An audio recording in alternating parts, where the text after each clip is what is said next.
Olá! O Supremo Tribunal Federal tomou umas decisões recentes que, olha, mexem com muita coisa. A gente está falando sobre como usamos a internet, o que acontece com a grana de milhões de pessoas e até mesmo os limites do poder do Estado. Nesta nossa análise, a gente vai decifrar o informativo 1184 para entender exatamente o que está em jogo. Vamos começar.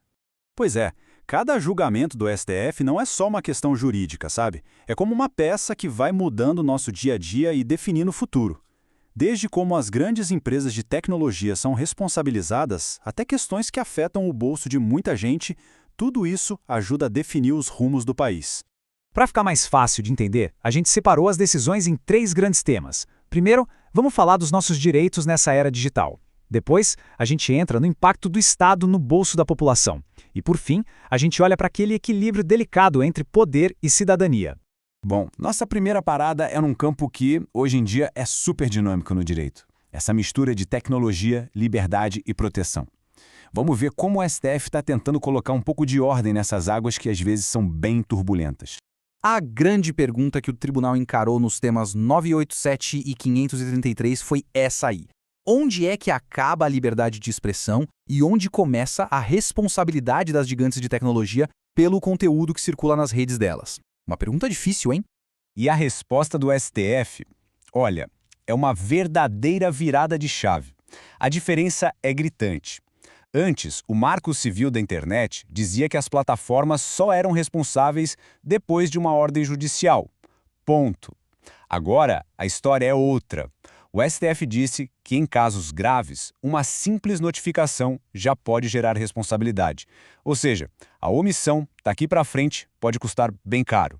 E o que seriam esses casos graves? Então, o STF foi bem específico, criando o que se chamou de dever de cuidado. As plataformas precisam, agora, agir contra a circulação de conteúdos como esses que a gente vê na tela. Se elas falharem de forma sistêmica, podem ser responsabilizadas civilmente. O recado é claro, ser passivo não é mais uma opção. Continuando nesse universo digital, o tema 977 falou da privacidade dos nossos celulares. A primeira situação é a seguinte: um celular é achado largado numa cena de crime.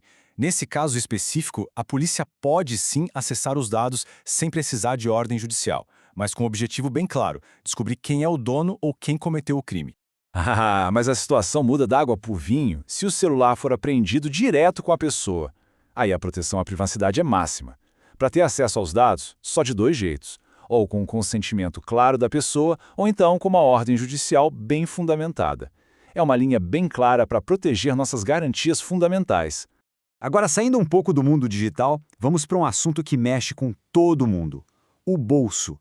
O foco agora são decisões que têm um impacto direto no dinheiro público e também no patrimônio de cada um. Pois é, uma ferida bem antiga da nossa economia voltou à tona. O plano Collor I, aquele famoso pelo confisco da poupança. A discussão era se os valores que ficaram bloqueados na época deveriam ter correção monetária. A decisão do STF foi que não, e essa citação aí explica o porquê. Esses valores específicos não entraram naquele grande acordo coletivo que já tinha resolvido as perdas de outros planos econômicos. E essa é uma boa pergunta. Quando o Estado pode cobrar da gente por segurança? A regra é mais ou menos a seguinte: a segurança pública geral, sabe, o policiamento na rua, isso a gente já paga com os impostos. Agora, quando o serviço de segurança é para um evento particular que gera lucro como um show privado, aí sim a cobrança de taxa é permitida. A lógica é até simples: quem está lucrando com o evento ajuda a pagar pela segurança extra que ele demanda. Pronto, chegamos ao nosso último bloco, que fala daquela eterna balança. De um lado, a busca por um Estado mais eficiente e do outro, a proteção dos nossos direitos como cidadãos. O nome parece complicado, análise de seletividade, mas a ideia por trás é bem simples. É uma ferramenta que permite aos tribunais de contas focar sua energia e seus recursos naqueles casos que são mais importantes, que têm mais risco ou que envolvem mais dinheiro. Na AD 7.459, a grande questão era se isso era constitucional ou não. E a resposta do STF foi um sim bem claro. O tribunal entendeu que o procedimento é sim constitucional.